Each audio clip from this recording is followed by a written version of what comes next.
Welcome back, Bunker Studio at the Real NWAJB. Appreciate y'all being a part of this thing, of course. So many awesome local sponsors who've allowed us to be with you. And Jermaine Petty, our guest of honor today, one of my favorite people.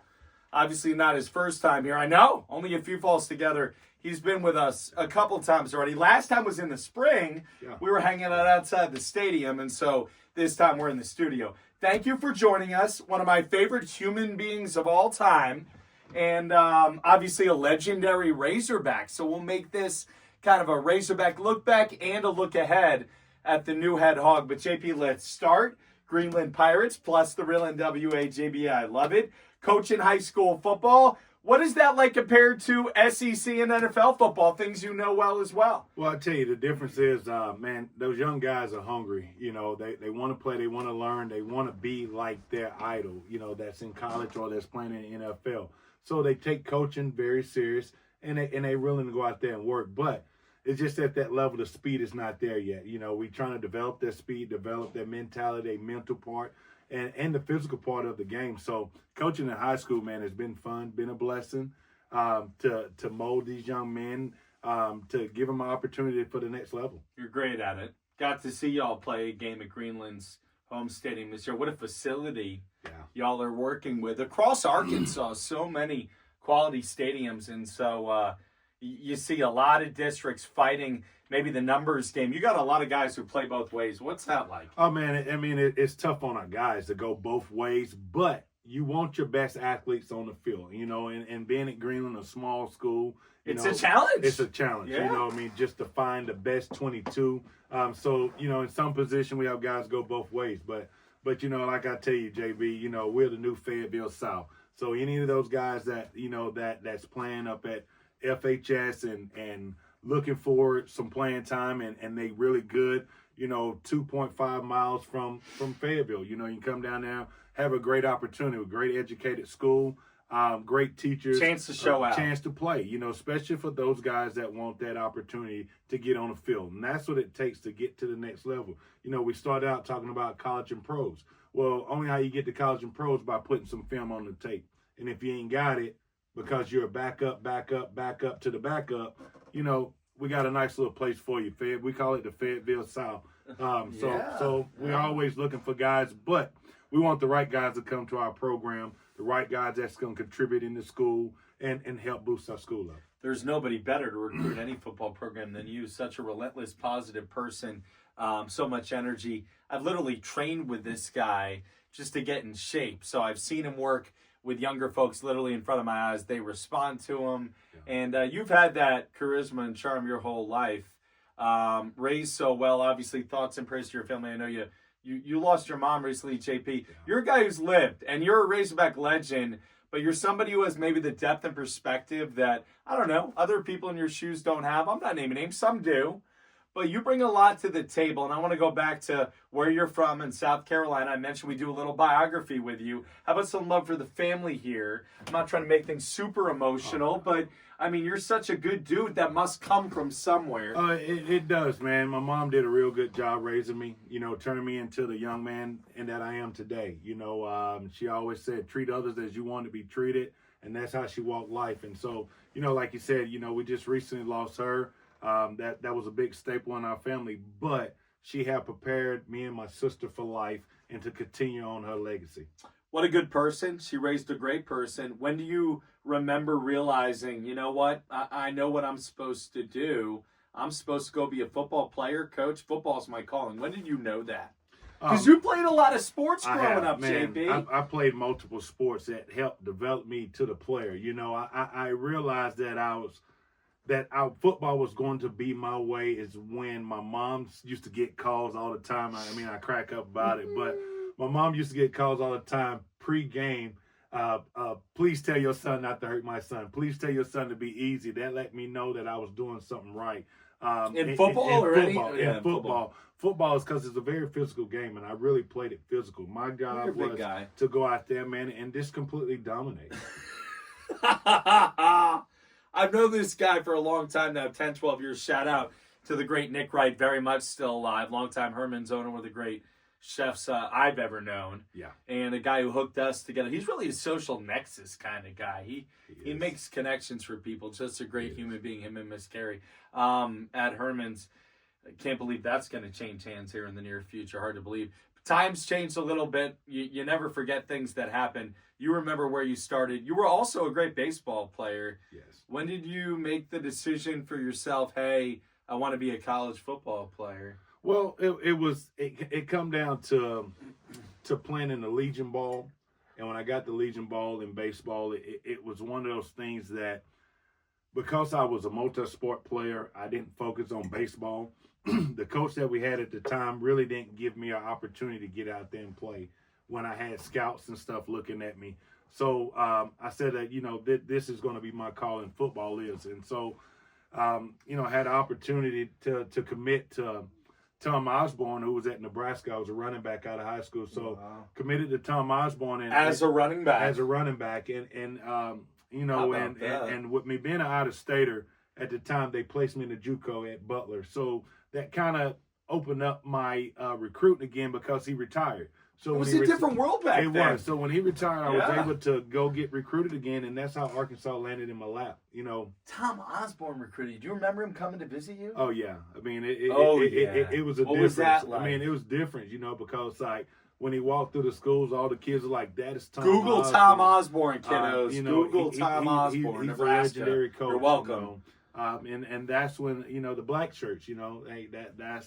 I mean, I wanted to be Tommy Frazier. Yeah, man. Remember how tough that guy was? It was. Couldn't throw to save his life, but that guy run the option until the cows came home. But he literally, could run it. He could run that ball, man. Goodness. So that was a good moment. And that's when I realized that football is going to be my calling. You were a hooper too. I was. Every time I try to get this guy to play pickup basketball, he's like, "No way, I'm not stupid. I'm not going to get hurt doing that. You're way smart." I've had all kinds of friends get hurt just playing. Every time I see that, I'm like, Jermaine Petty, man, he told us to stop. So Nebraska recruits you. You mentioned Butler Community College in Kansas. Some folks be like, all right, that's the end of the world here. You're hanging out in Western Kansas. Your career's over, and yet JP is one of many, many folks who have gone along the way. Last chance you showed us that too. Oh yeah. Who have gone the JUCO route. And really, Western Kansas JUCO football is about as good as it gets, and that got you back on the map for Arkansas. I mean, it is.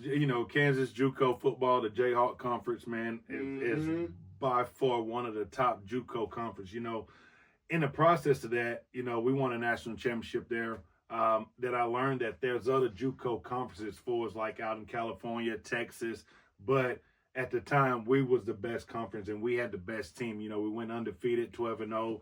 I played with a lot of great players on that team there. We had 22 Division I scholarships, off that roster. So, I'd throw a few names out. He's no longer here. Rudy Johnson was another good player that I played with.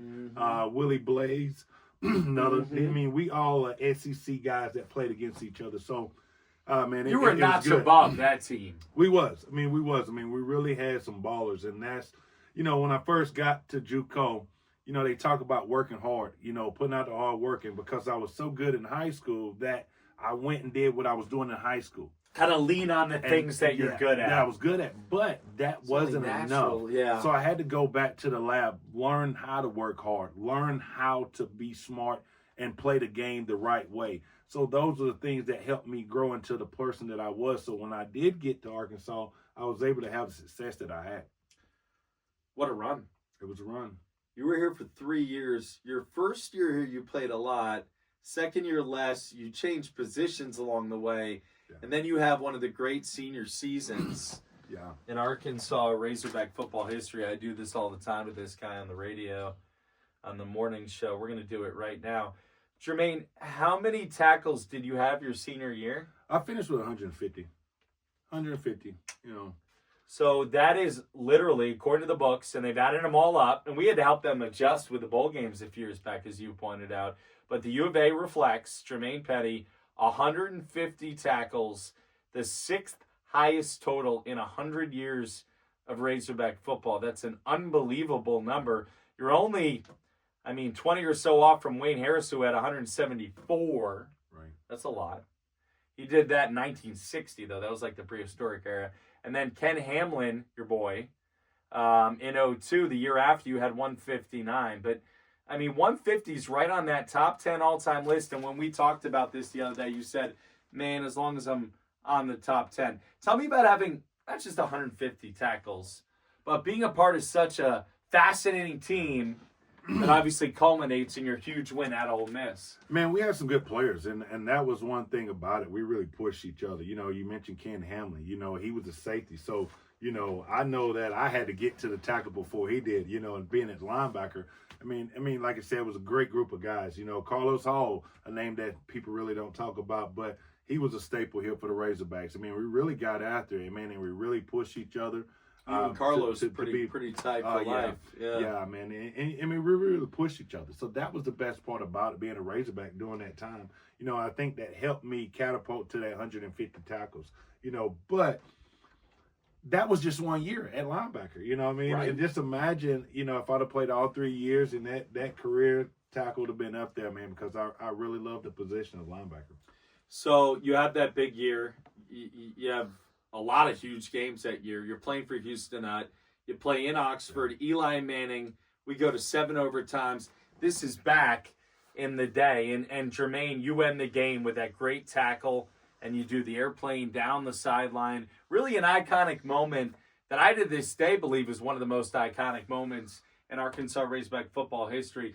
Tell me about that game. Tell me about the inspiration. Tell me about the play. Man, I tell you, leading up to that game there, Coach Knight had been preaching all week, guys, we got to go get this one. This is going to be on the road. It's going to be a tough. I mean, Oxford's a tough place to go win. Mm-hmm. As long as we go win and we played Razorback football, we can come away with something. So, you know, as we land, you know, airplane land, you know, coaches usually take us to the stadium, look around, you know, the day before. And he told us, he's like, guys, y'all grab some grass, grab some dirt, and you take that back. Let them know that this is going to be your home turf. So, you know, we visualize ourselves of winning the next day. We didn't think that it was going to go into a 7 overtime game, you know, but that goes to all the preparation that led up to it, you know, for me to make a play like that at the end, that I done prepared myself. And still thinking about it. And I still see that play. You know, I tell people all the time, you know, how do they was wondering, like, how do you know they was running that? Well, that was a play that they ran in the second overtime. You know, it was a close one. So, you know, I figured that Eli then would go back to that at some point in time because, you know, the outside linebacker that was responsible for him, he was busy taking my job as the running back.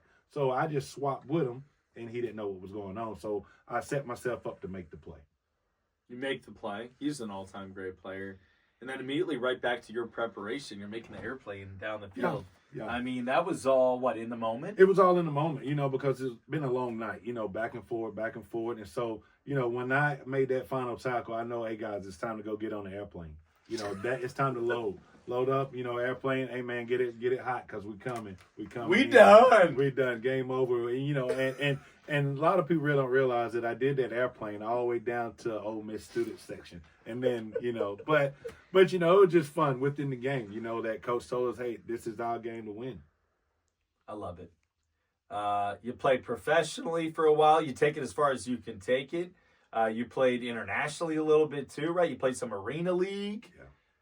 I mean, you wear your tear. We're going to go fund me him a new hip. You said I could say that. I'm only half joking, not really. No, talk about that. More and more these days, we talk about the toll football does take on a person. Mentally, you're as sharp as anybody I know, but physically, you wear the toll of that, don't you? Give me a thought on that, JP. You know, I know I need a hip replacement. I've been putting it off, man, but that's part of the game. You know, it's very physical. You're going to have some bumps and bruises, and you know, and mine is just a hip. I got to replace my hip. Something that I've just been putting off, but man, I tell you, remind me every day that football is a young man's sport, you know, so you got to take advantage of it while you can. No regrets. No regrets. No, if I had to do it all over again, I'd do it all over again, but this time it'll be my left hip instead of my right. You've gotten into coaching, personal training. You're obviously a proud husband and a dad. Are these the things you're proudest about? Oh, yeah, man, by far, man. Yeah, I never asked you. You got to assume you're proud. Man, very, very proud. So how does that rank compared to your college football and professional football success? Man, being a husband, being a dad, I mean, football has no comparison to it. You know what I mean? To raise my kids, to do the things the right way. Hopefully that I left an imprint on them, that they can go out and leave something on the world. You know, my older kids, they're off into doing things. My daughter Bailey, you know, she's in rehab chiropractic. My daughter That's awesome. Jaden, she's you know, I give her a hard time. She's a social media person. So social media influences what she does. And then my son Datson, you know, he just finished playing basketball at Idaho State. You know, and now he's in the law school. So awesome. my older kids are doing good. Now I got 2 younger ones, Raven and little Jermaine, that I want to bring those guys up and let them know that, hey, man, there is a way. Do things the right way. You know, for as those 2 goes. They're good kids. I met them both. They're they good don't kids. know who Dad really is. They didn't know Dad was a football They don't treat player. him like a rock star at all. That's why I like him. You know, Your so, son's like, whatever, man. I'm playing my game. I've seen him do it to you. He It is. happens. And he always come up to me. Him and Raven both like, Dad, who are these people coming up to you? Who are you? They're like, And do it, JP. so, You got to I do tell it. them all the Come time. on. You got to That's sign it. it. Well, you never turn anybody Yeah, down. no, Sign man, it. you Let's don't go. always sign it, man. Let's go, Always for the JP. Hogs, And you every know? time they're always doing this, let's fly down. You never turn anybody down. No, don't do that, man. Because the simple fact, you know, this one thing that actually Thank you, left an Jermaine. impression on me back in high school, back in My guy. '95, My God. when What a baller. Thank you. when the Who Carolina asked you to do Panthers that for? Carolina Panthers first come into town. You know, I'm a little kid running up to the fence, and a guy that I asked, I ain't gonna say his name, I'm not gonna put him on Front Street, but it was a quarterback.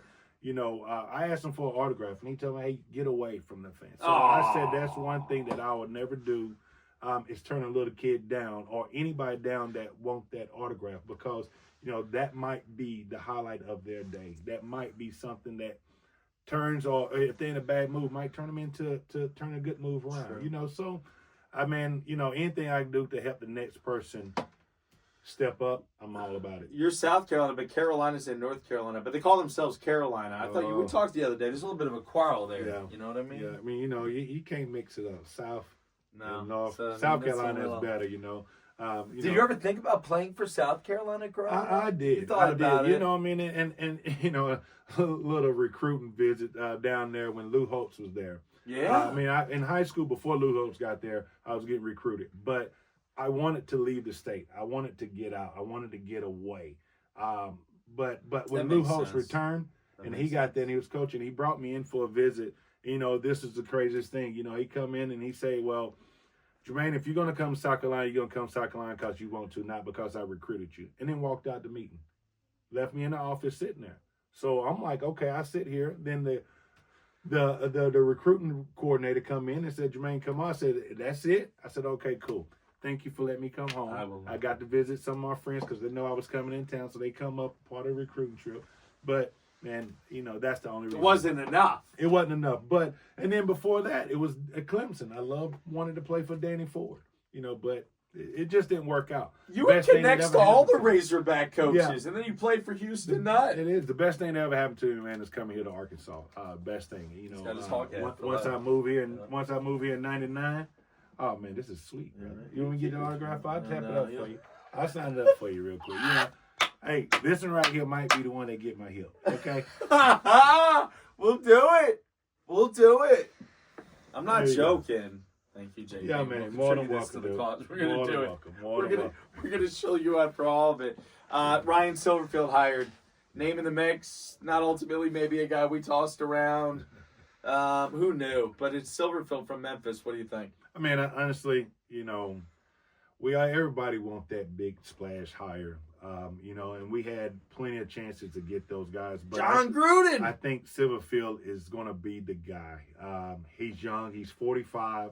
You know, he's been around the game for a while. You know, my biggest concern was when him coming here, you know, which I always tell you is, who is his strength and condition coach? Mm-hmm. You know, that what I want to know, because of the simple fact your strength and condition coach is going to build your team. It's going to build a foundation. You know, and I think, if I'm not mistaken, I might butcher this, but I think it's Noah Franklin. I think that's who he got, who was a former offensive lineman, played at Oklahoma State. You know, he had some time in the NFL with the Raiders. So he know what it takes to build a Right. team. Right. And you really build it from the trenches, which is your offense and your defensive line. And then you go out from there. So, and then I think we got the GM that he's bringing, Casper. From Casper, I think.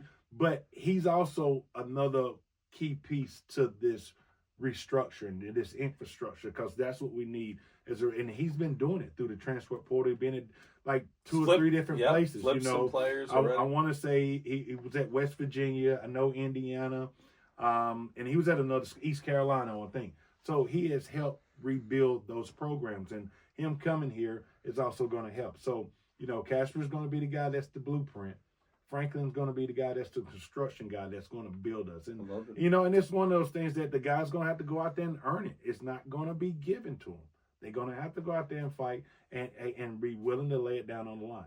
Another plus that Silver has done is he's keeping the in-state kids here. At least 2 or 3 of them have flipped since he's been here. So, and that's what you want. That remind me of Coach Nutt. Like what Coach Nutt said, everybody wanted to be a Hog, but there was a period there that everybody was trying to get away from the Hogs.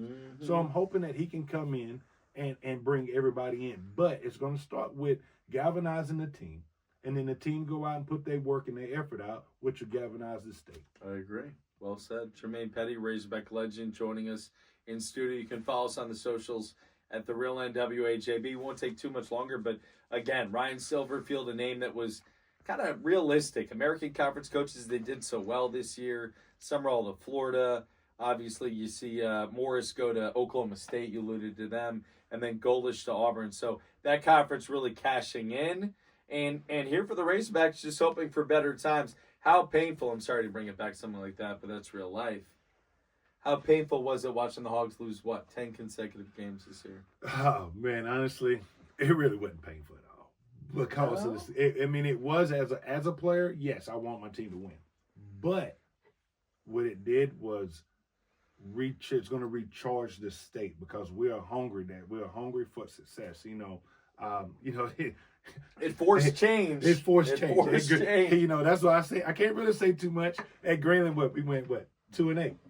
Yeah. So it's just one of those things that this year for my alumni school not winning, my high school coach team that I'm with not winning. But one thing about it, man, it give us room for improvement, to get better, and that's how we're going to attack it. And that's what I'm looking at to see how the Razorbacks going to attack this next year. You stay optimistic. That's one of the things I like best about you. What's a realistic year one expectation for Silverfield? Man, I looking at his past, his record at Utah early this year. As long as they just don't give us a tough schedule, man. I give or take, man. His first year, I'm hoping that he go 500. That he goes 6-6. That's what I'm hoping. But that'd be a good year. But things might change. He might surprise a lot of people. But I think his first year, at least a 6-6. I think it'll be good. It'll keep a lot of the alumni, a lot of the big donors still giving a little bit. Ain't gonna give everything, but you're gonna give a little bit. So, and Hunter Yurchek and I was at the press conference this afternoon, the earlier one, the media deal, and it was still a packed room. Obviously the public deal later in the day, which was a madhouse. But all this talk about a protest right at first when he was announced, there were like 8 people there, and I knew 5 of them. And one was, my male guy. So, come on, guys. It's hard to take it that seriously. Shows you how little sometimes social media really reflects reality. Most people are coming around. You mentioned the in-state recruiting flips are bringing them around. And so I'm with you. I thought he handles the room well. He had his wifey there, his baby girls, twin girls. He's young. He's 45, which to me and you is obviously still very young. And so these days especially, I think there's an energy there right now with the head coach for the Hogs that they haven't had in a long time. And no offense to Petrino, no offense to Pittman, but these guys were older. You're talking 60s, pushing 70, and I hope I'm lucky enough to live that old and longer. But you don't have the same kind of rah-rah fire to be up all night for a day or two, occasionally every week, like it takes in recruiting. I think Silverfield's youthful energy is going to help him a lot, JP. Oh, by far. You mentioned Pittman and Petrino. Those guys are up in age, but, You know, And they had their runs. they had their runs, but you know their coaching style was a little bit different. I'm gonna bring in the young coaches that will energize y'all. My job is to conduct and run the show, and so I didn't think there was energy there. But with a younger coach that can run up and down the field with the players, I think that's going to help out. You know what I mean? And of course, you're the energy. You're going to need energy to recruit in this conference, in the SEC conference. There's going to be a lot of nights that you're going to wonder where the sleep's going to come from. Right. You know, but you're good at that. You got to figure out. Yeah. I don't even know how y'all do it. I think really great athletes, really great coaches are just cut from a different cloth. You guys man, can we just do it. find a way. And I know y'all, and sometimes I see you chug an energy drink or have a Red Bull or a Gatorade, but really not. I mean, you're just, you guys exercise and you're just used to making it happen. You guys are grinders. You can't be a great athlete without being a grinder. No, I mean, you can't be a great coach without being a grinder. Man, it's just automatic. It's automatically, man. So, I got a little saying that I even use at my house with my kids. Don't be too lazy to be successful. It's true. So, it's a good lesson don't take the easy way. I hope he hires a good staff. Yeah, and I hope Jermaine Petty is one of them. So, hey, Coach, I know. You really couldn't have a better ambassador for the Razorbacks than one of your top 10 all-time single-season tackle leaders. A guy who built them up from Butler Community College the hard way to being a first-team Razorback All-American, which basically defies gravity to do that at the position of linebacker at the University of Arkansas. Yeah. So these are just factual statements. Before we wrap it up, you're optimistic about Silverfield. You should be on the staff. He needs to get an OC and a DC at the least too, right? Oh, yes. I mean, you could be any position he wants. I think you'd be a great linebacker coach right now. Yeah, I mean, by far. I mean, at least an analyst or something. You know what I mean? But you know what, though? You keep killing it at Greenland either way. I just hope whoever he bring in on his coaching staff, man, that those guys really take in what it takes to be a Razorback. Understand that the love and the fans have for this team. We don't have a professional team. The Razorbacks are a professional team. So hopefully they come in with care, take care of this baby here, man, and good things will happen for it. You're one of my favorite people. I go back to that. You always have a smile on your face. My family loves you. Razorback fans love you. You're always doing that right. You're always coming in for a tackle. We got some items here to contribute to the new head. We're doing this. Yeah, hey, man. Because it hurts me when I see you just limping a little bit like that. So we're going to fix that. But your insight is remarkable. Your memory is just top notch. You can remember like every play of your career, can't you? Just about. You're one of those guys. A long time broadcast partner for me on the high school play-by-play. I'm going to the Rock this weekend. Maybe do a little sideline reporting. Oh, man, be good. Right? Get some chops in. I haven't done that in a minute. I'm excited. But you were nice to hop in the booth with me earlier this year. We're going to keep doing the Friday Night Lights here moving forward. So good to have those vibes going on, too. Thank you so much. Thank you. Happy holidays. This won't be the last time no. that we do this, okay? No, not at all. But, I appreciate you inviting me into the bunker. I mean, and there's no safer place than with the Secretary of War is doing right now. Right? So, to be in the bunker with JB, The MOD! So, The MOD, our Minister of Defense, baby, all the way through. Thanks, JP. Hey, good job, man. Appreciate it, bro. Very Thanks much. for having me on. Josh Bertuccini at the Real NWA JB. Happy holidays, y'all. We'll see you soon.